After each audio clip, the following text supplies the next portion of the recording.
All right, we are live, and I am excited about today. But for those of you joining us live on the webinar, do me a favor and tell me where you're watching from so I can see where y'all are joining us from around the country. This is cool. Technology is a cool thing.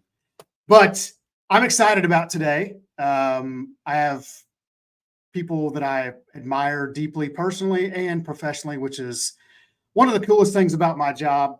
Which I love. The other thing is spreading messages of this new real estate world we're entering into and probably going to be evolving for some time. And so what I want is for you guys to have real-time, real-world information from people that I know and I love and I trust to give you some great tips about your business, about serving military families in your community, agents that you work with, agents that you work for, or just taking this and sharing it in the communities that you live in, because it's going to be powerful stuff. And I'm super excited about that. But a little background on our guests. Jackie Luberto is somebody I have known for a while. I've watched from afar, not creepy wise, but I've seen what she's done through the years. Jackie has been a licensed agent for about 8 years, worked in the GS government, been a military spouse, held various private positions, in the private sector and the public. 2020, Jackie opened Realty One Group there in the Panhandle of Florida and Emerald Coast. Has 5 locations now, 165 agents, which is amazing in that growth in that time. And one of the things that I love about Jackie the most is her heart to help people. Her husband retired from the United States Air Force. So we thank Matt for his service, but also Jackie traveling with Matt through all those deployments and all the things that she went through and giving that real world experience. They currently own a long-term property management company, One Family Property Services, that has 4 property managers and manages 325 doors. That's amazing. They are partners in a short-term rental company that currently has 50 high-end luxury doors. Okay, pretty amazing too. And then lastly, they own an insurance company in the state that covers the entire state of Florida, helping all those lovely people protect their greatest assets. And we all know the insurance game right now is tough. But tough doesn't scare Jackie, and that's the one thing that I admire about her most. So welcome, Miss Jackie, from the Panhandle of Florida. It's funny you said that at the end. You can't scare me should be my motto. That is part of what I admire about what you've done. Because I tell the story to people. It's like, I remember talking to you right when you opened Realty One Group Emerald Coast. Yeah. And it was like, we're going to get this done. We're going to figure out a way to do it. This is where my heart is, where it's leading me.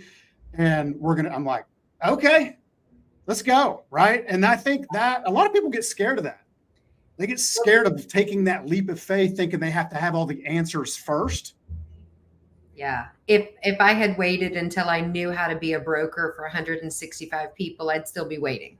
You will get what you need when you get to the place that you need it, but you will never get there without taking those steps. Yeah. You got to really trust your gut and your heart and move forward. Yep. And I think that is the biggest takeaway from all that, right? Yeah. Just Absolutely. Do it. What's the worst that's going to happen? My grandpa used to tell us, what's the worst that's going to happen? They're going to eat you. Not going to eat you. Not going to happen. Not going to happen. And, right? We talk about military families, but, post-retirement, that's always a big conversation of like, where will we retire? And I've had so many conversations with buyers that it's okay if you don't love Florida after a year or two. You can go back to Ohio. Ohio's still there. Like, what's the worst that's going to happen? Go home. 100%. Yeah. You got to try. You got to take the chances. So my other guest, who is now with us, Miss Chastity. There she is. Hello. Hey, girl. There she is. Live. Sorry, I am so sorry. That's okay. Live from my car, fresh off a listing appointment in the desert. That guy helped me up. So Chastity is in beautiful and scenic El Paso, Texas. and somebody that I have been able to obviously spend a lot of time with, become really close with on a personal level, which I love. But also watch them grow and do the things that they've done in El Paso. I mean, Chassie's still serving in the Army Reserves, been over 25 years now. Sergeant Major in the reserves, nonetheless, the 1% of the 1% as a woman, which is amazing, right? I mean, it is what it is. The 1% of the 1% of the 1%.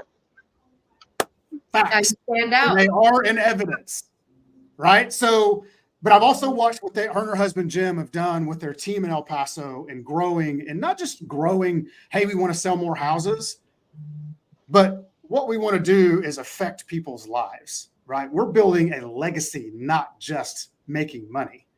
And I think sometimes that gets lost, especially with the new changes, which is what our topic is for today, with all the NAR things that are going on. And of course, how that affects our military families. And so we're going to get right into it. I'm going to ask you guys both this question. Jackie, I'm going to start with you. So obviously a lot of changes coming down. You have 165 agents in your care, and you are like mama bear to all of them. Yes. That's amazing. How are you having those conversations about this particular issue, about their business, about your business as a brokerage, and how's that work? So the first thing I would say is we're having consistent conversations. There we go. This is absolutely a moving target. Whatever you're seeing as this is absolutely definitive, don't believe it. It's changing, it's changing, it's changing. So you have to stay engaged. I always tell agents, even before this, that you chose voluntarily a career that requires lifelong training. So you don't get to opt out just because you're busy. You chose it. You have to. It's always changing, always changing. So this morning, as an example, we spent 3 hours together. We did a recorded Zoom. We were sitting in a room, and I said, I want to be interrupted as much as possible. Tell me that I'm wrong. Challenge every line of this brand new buyer brokerage agreement that just got delivered to us yesterday morning at 9 a.m. with no fanfare and no red line from the previous one and no explanation. So we have to figure it out, right? And we've got to be confident. We've got to be intelligent. We have to know how to read legal contracts and turn it into conversational language, because I'm telling you, I've done it enough to know you can put a new document in front of me this morning and I'll have it figured out in 2 to 3 hours, because I trust my ability to read those documents, turn it into easy language for a consumer to understand. And I know that my agents will be the top of the line when we get to the end because they are educated. Yeah, and you hit the nail on the head, and I've said this for, months and months and months, is conversations, right? I mean, you can't solve anybody's problem by not talking. It's the craziest thing I've ever seen. Yeah. And I have these conversations with agents all over the country. I'm like, how are you guys going to adapt? Well, we really haven't, we're kind of waiting on this. I'm like, y'all are behind. I actually had an agent join our brokerage about 30 days ago because she had not heard one word from her leadership team about the NAR settlement. And she said, I don't know what's happening, but I know that we should be talking about it. And I said, girl, we're already using them. Like, what are you talking about? We're already NAR compliant. We have gone hard. We're doing it. So right. You're here and I'll teach you what you need. And she actually sat in the class this morning in uniform. Yeah, I love that. Love that. Jesse, same with you. I mean, obviously, you guys have been doing some amazing things for a long time in El Paso. And how are you guys adapting to this and having these conversations? Jason, you froze when you started saying that. Will you repeat that? Yeah, just wanted to see, what type of conversations are you guys having? I know you guys have weekly meetings at least once or twice a week. Are you guys having those conversations with agents about how business is adapting? How are we getting ahead of the game? Yeah, much like you're doing, we're doing the same. We're not a brokerage, we're a small team, just a little tiny team. And so we are script practicing, we're talking about it. We already have people asking us about it. We have an amazing broker, so they had already been on the fence jumping at us, just saying we're ready, like you leading a charge. We're already compliant. We're already using the new forms. We're already having the conversations with people. And so we had a legal class yesterday with an attorney. So we have the actual red line documents, what changed, what moved up. So we were lucky to have those to see how that changed. And so you know what paragraph moved from what to the other.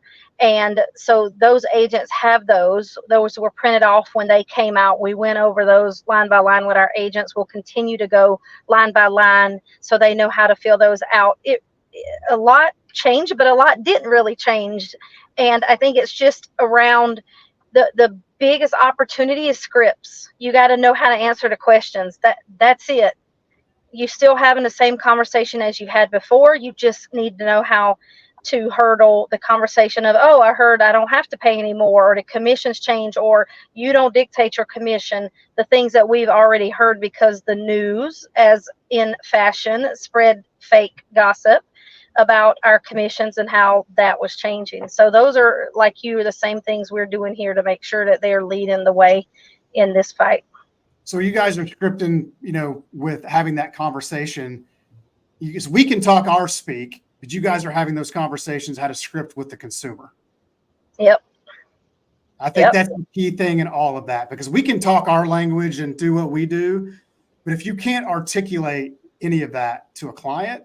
And let me say that the ability to articulate it to any client / customer, depending on your location, at any time is a true and deep understanding of the intent.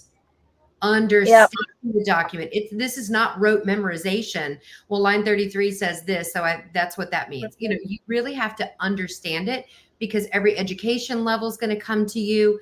Every intersection of, well, I've signed a buyer brokerage agreement in Texas. How is this different?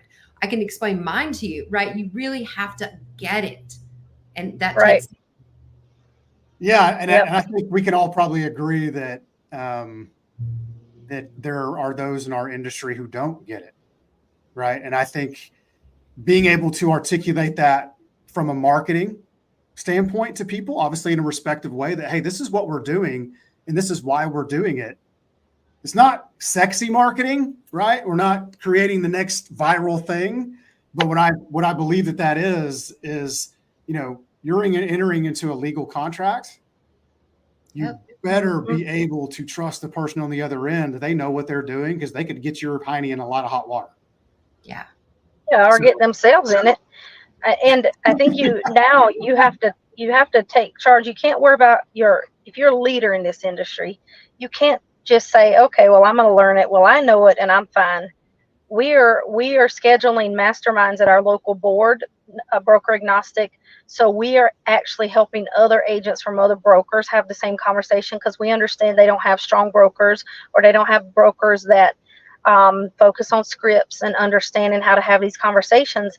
And the reality is that uneducated agent sitting at the listing table that cannot have that conversation affects my commission. 100%. I have a responsibility to our industry to educate those agents on how to have the conversation, because if you don't know how to sit with a seller and fight for a buyer's commission, no matter what it is you ask for, we are going to have problems, because it's going to be I'm just worried about me and my commission. When your fiduciary to the client is educating them on the market, it's just not about the change. It's not as cut and dry as a change.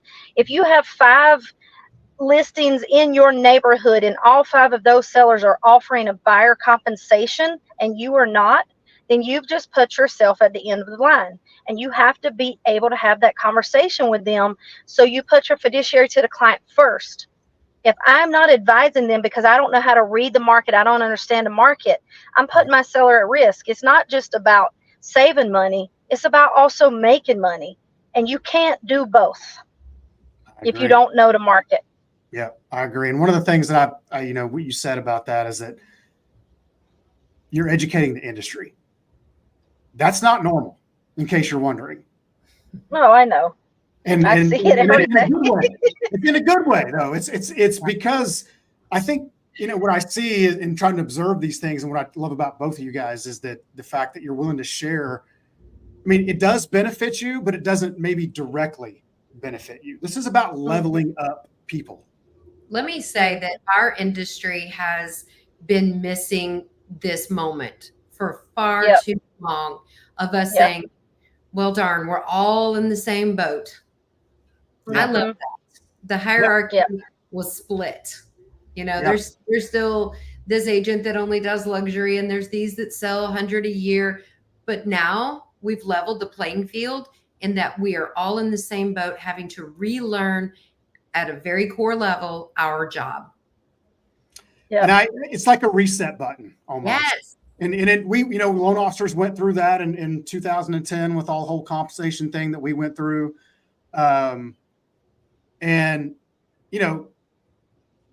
the industry needed a reset. We caused a global financial collapse. I mean, let's be real. I mean, that's what happened, right? We were selling dirty paper we almost bankrupted the entire country of Norway. Yeah. So, I mean, Oops. but we hit the reset button, right? And I think this stuff is good because I believe in the law of the jungle. I believe that people who are smart and can articulate and learn will win in this environment. And by you guys doing the things that you're doing, it's awesome. Yeah. I don't necessarily think we even the playing field. I think there's a possibility it could be evened if the ones that were the underdog takes it serious enough to learn it, to preach it, and to be able to talk it. If they don't, there'll be no leveling, because the ones that sell 100 a year or more are the ones that are in luxury, that are students of their industry, that continually educate themselves, will be much faster to gain heads on these ones that are not taking it as seriously, or unfortunately in a brokerage that is not taking it seriously and just sitting there waiting for somebody to tell them what to do. I think those agents will continue to gain market share, because what we did level out now is that commission is not automatic. Now you've got to earn it. Now you've got to prove your worth. And that's where it's going to separate folks out. And that's what I'm happy for. I'm happy that it's just not you're coming over here because you got a Zillow call. You don't even know what you're doing. You come show up at the house because you couldn't even check the notes that says that it's not vacant, and you just knock on the door because you got a call off of the internet. I'm happy that it's separating those out. Now, what I hope for those agents is they just don't know what they don't know, and they now find a place that teaches them what they need to know to be successful. If not, it's going to push them out. And that's what I'm glad for our industry. Yeah. Jackie, what about you? Chastity, you may not know this, but Florida didn't have we had buyer brokerage agreements. Very few people used them. And if I had ever asked a buyer to sign a buyer brokerage agreement, they would have walked right out the door and used the agent down the street. So that's the ways in which I meant leveling the playing field. Oh, yeah. Yeah, so for you, for sure. We don't have to worry about that now. We all get to have buyer brokerage agreements. We've just got to learn to use them the most effectively. And it was really interesting in our 3-hour training this morning. We were reading, I'm going to not use any numbers to get us in any trouble doing any of that, but there are spots where you can identify what you and your buyer want to have placed. And that's the new piece that gets negotiated, right? That's that you've got to be able to say why I am putting these numbers, because there's more than one spot available in Florida. There are multiple spots you can put numbers. And so you have to be able to justify why you're saying what you're saying, because they're going to now shop you the same way that a listing shopped 3 listing agents before they decided who they would use. So now you're having to do that buyer consultation at the highest level. You've got to provide all of the education so that when they go to the person next door, they're like, wow, you didn't tell me any of that stuff. This really knew what she was talking about. She is providing everything. Yeah, that's the exciting part for buyers agents, for sure. That we are excited for, because now that they will interview, they just won't take the first phone call, especially if they're having to pay out of pocket. But in Texas, we've always had that. And it's always been a requirement for us. So it's a buyer's rep agreement is nothing new for us. We have one signed with every client that we represent. The only difference is now it changed a little bit and we have to put that compensation in there. But when this came out, our broker's attorney created our own buyer rep agreement for our that is a little less convoluted than what our form from Trek was.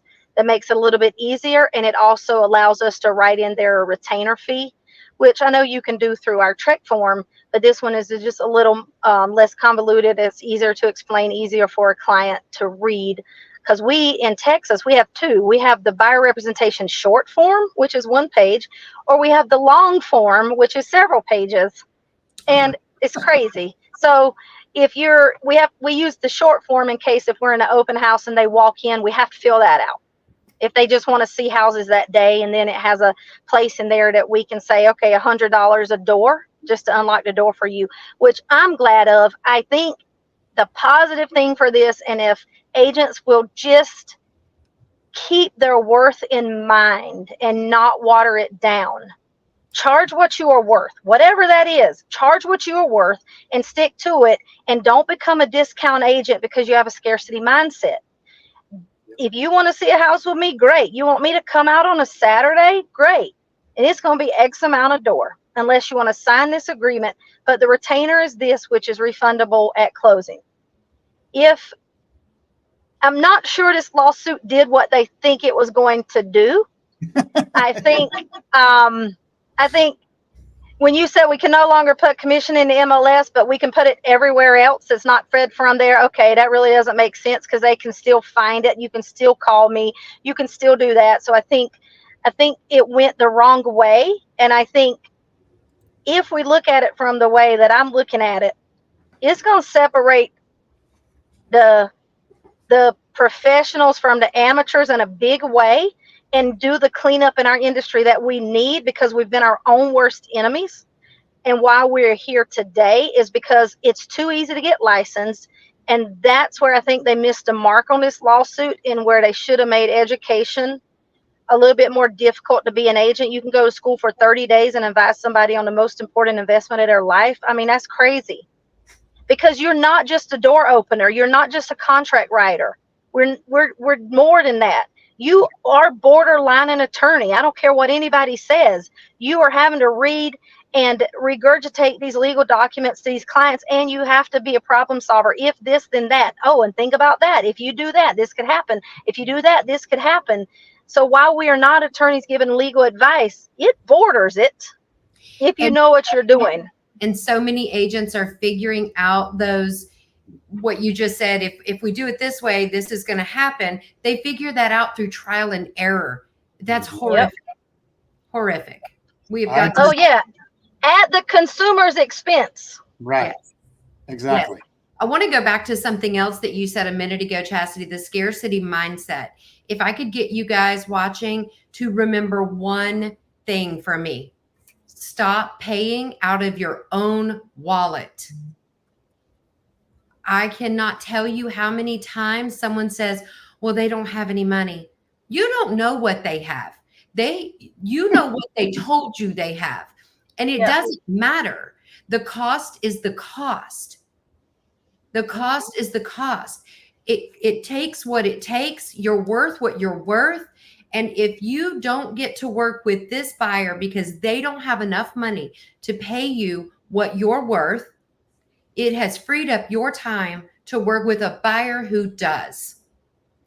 I sold real estate in 2020, and let me edit that. I sold real estate 2016 through the end of 2019.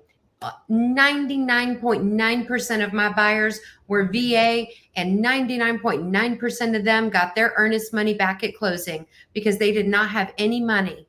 Well, in 2020, they opened up all their wallets, and I saw that they had money. And I'm not saying it, but I was like, senior airman, you want to pay $2,000 over list with a cash appraisal gap? Mm-hmm. That's what you want to do. It's not your money. It's not your choice. It's not your home.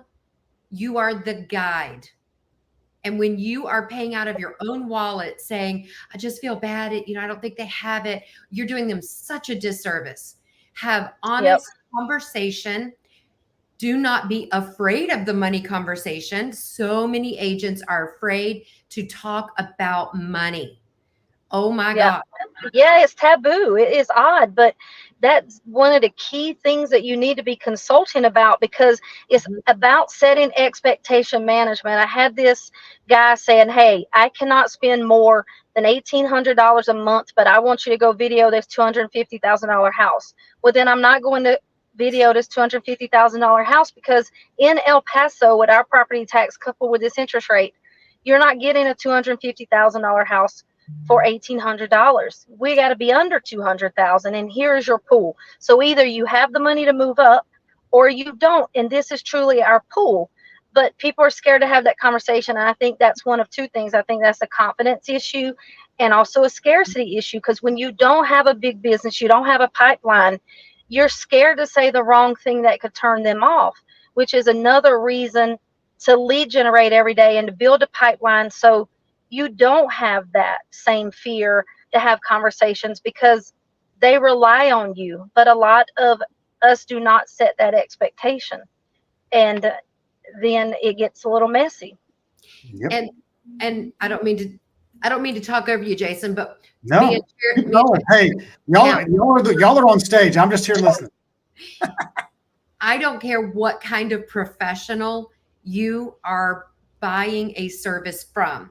And if you guys will start paying attention to every service provider in your life, start learning the way that they are selling themselves, their services, their confidence level, who you feel comfortable buying from and not buying from.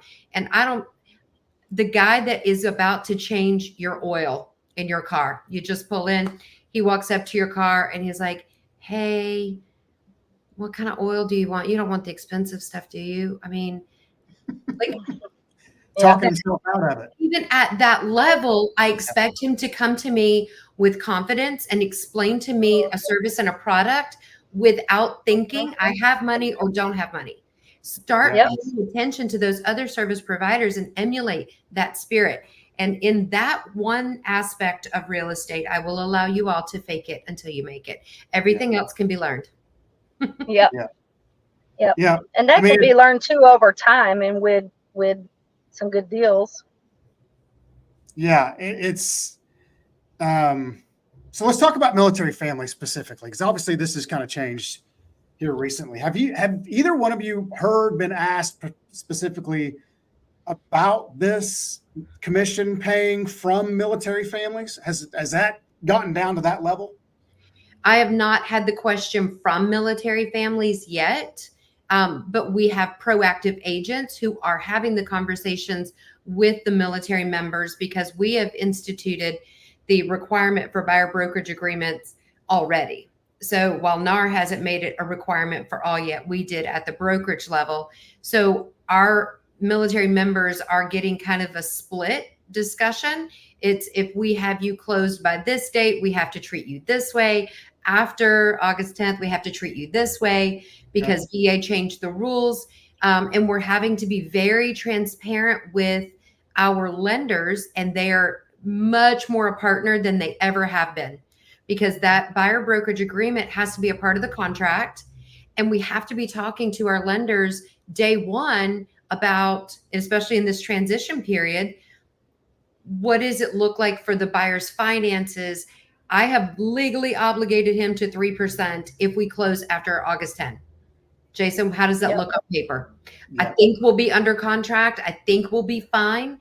But you have to remember that rule is for when it closes. Right. I don't expect anything to change in the middle of the contract, but things do change, right? So if we are under contract, we're supposed to close on, let's say, August 15th. We've already negotiated commissions. Everybody is aware of what they're doing. The lender's got this on lockdown, and something comes up and is wrong with the property 3 days prior to closing. Seller's got to now go fix something outside of the property condition requirements. So the buyer and seller go back to negotiating. So now the seller can say, well, let's renegotiate what commission was offered, because now it's after August 10th, and now you can pay some of your own commission. So it can happen that we have military members caught in the middle, and we've got to be on the forefront of that conversation as well. Yeah, I agree. We're having we have military sellers already asking. I've had a few ask me because their buddy from Louisiana told them that they don't have to pay it anymore. You know, that whole thing. And then we're like you, already having the conversation with buyers. We use that as a way to get some of them off the fence, to say, hey, do you have the money to pay your commission? Because if you buy after, it's going to cost you this amount much potentially. So we used it that way as well. And we're using that new buyer form, the buyer representation form. So that is written in there as well. But I tell the sellers that ask, really two things changed. And the only two things that changed is we can no longer advertise it in MLS. And now we have to have a buyer rep agreement. In Texas, that was required this year already, January 1st. What our broker, it's always been a requirement for compliance. So it was nothing new for most people in Texas. And you know, Texas leads the way as being one of the most strictest states in real estate with our forms and our education. So that is one of the things that we reassure them of. And that's the two changes. Nobody can tell me what to charge. Nobody can tell you what to pay or not to pay a buyer. They can't set that for us. And the market, the fact of the matter is, your market is going to dictate what happens. The buyer is going to dictate what happens, because the buyer is going to say what it's worth. The buyer is going to tell you if it's worth coming to pay a commission to sell your house or not. And really, the buyer is still in control in most cases. And so if, Mr. Seller, you're not in a hurry and you can wait longer to sell your house, then that might be right for you. If you have to be gone because you're PCSing in 30 days, that might not be right for you based on market standards. And that is the conversation. You have now got to become an expert on your market, whereas before you could fake it a little bit. You just went along with it. Oh, because it was easy and it was offered to you because the listing agent was doing the work to make sure the buyer's agent was fed. So now you got to do the work. You got to know the market just like the listing agent. That's where that equal playing field comes with the buyer's agent, the listing agent. Now you got to earn that money. And to do that, you got to be an expert in your market, and you got to be able to talk the talk, no matter if it's a buyer or a seller, and why it is that fee is important on whatever side it's on. I 100% agree with that. I mean, there's a lot of you know, what I've tried to preach and teach people is that the expert, or the perceived expert, at the very minimum, is going to win in this upcoming changes, because no longer are the days of loan officers just taking loan apps. Oh, I can teach my 11-year-old how to take a loan app. Yeah. You better become an industry expert in the field in which you serve. yeah. I don't care if you're doing USDA loans, FHA loans, whatever. I don't care, because the playing field is changing. And same thing on the real estate side. And it's fun to watch, because I get to obviously talk to you guys a lot about this. And I obviously value what you talk about and your opinions, how you run your businesses, and how you talk to your agents. And obviously I've been privy to a lot of those. As far as one thing, we're going to park the car here. I'm just going to ask you one thing. What is the one, for a Chassie, I'm going to use you for sellers, and Jackie, I'm going to talk to you to buyers. If you had to give a buyer's agent one thing right now to brush up on, what would it be? Their scripts on what's going on and how to answer the questions with education and facts versus what they think or what they hear from other people. Yeah. I knew you were going to say scripts, and I love that. Just so I knew the answer to that question. Jackie, what about you? Putting together your standard resources, your buyer guide, your listing guide, your how to understand the buyer brokerage agreement. Here's what I charge. This was a big point of conversation. And I know we have a mixed group of people, but I'm speaking to real estate agents. You need to be very careful when you're putting in those numbers that we talked about, where there's multiple places that you put in numbers, that the numbers are consistent or easily explained as to why they're not consistent. Because fair housing, baby. Yeah, it's a Yeah. thing. It is. So It's you a can't thing. be willy-nilly putting numbers in and say, well, I will charge you this, I'll charge you this. You need to have some forms, some systems, a process by which your standard, and I don't mean standard like NAR means standard, I Right. mean the way in which I'm willing to run my business and take no less in professionalism, in organization, my standard way of doing things. Love it. You need to have that on lockdown. Amen. I think that brings in a good point for me, that this is the time where a set menu would be good. Okay, if you want just help filling out the contract, it's this amount. If you want help doing this, it's this amount. If you want full service, and you don't skew from that. Yeah. You're picking 1, 2, or 3, Yep. and So that's how you're being serviced. if you're in the Panhandle area and you're confused as to what that means, I have already created a template for my agents to edit on Canva, to which they can make their own, but it's a Sure. nice guide that you Yeah. can just put right on the table and say, choose it. We had Yep. I did an interview with an agent in Asheville, North Carolina, and this was probably 2.5 months ago. And he created a value menu for his team. This is Yep. this is our standard. This is where we are. And he said, there's a reason why they call it a standard, because it doesn't move. Yep. Right. This is where we are. Because if we move that, that becomes the new standard, and that will not Yep. work. And not everything is for you. Not every Yep. buyer is for you. Not every listing is for you. Just because you heard they were going to buy doesn't mean it's yours. Just because you heard they were going to list doesn't mean it's yours. Your standards indicate what you are willing and not willing to do. Yep. And you need to build it and own it.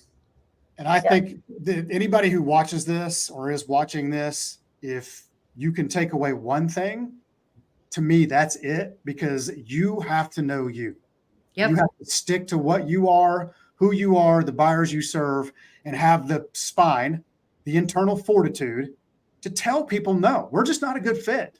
We're going to move on Yep. to somebody who wants my help and is willing to pay me what I'm worth.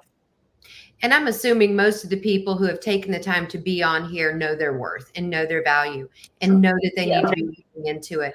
But if you're a Oh, leader yeah. in the industry and you're able to have these conversations with other agents and they're confused or not sure how to even, maybe they haven't sold anything yet, encourage them to get a blank sheet of paper and start writing down what they do know. Start building a resume. You don't have to share it with anyone, but when you have those trainings, when you have that education, when you sit in front of someone and learn something, when you negotiate something really unique, keep track of it.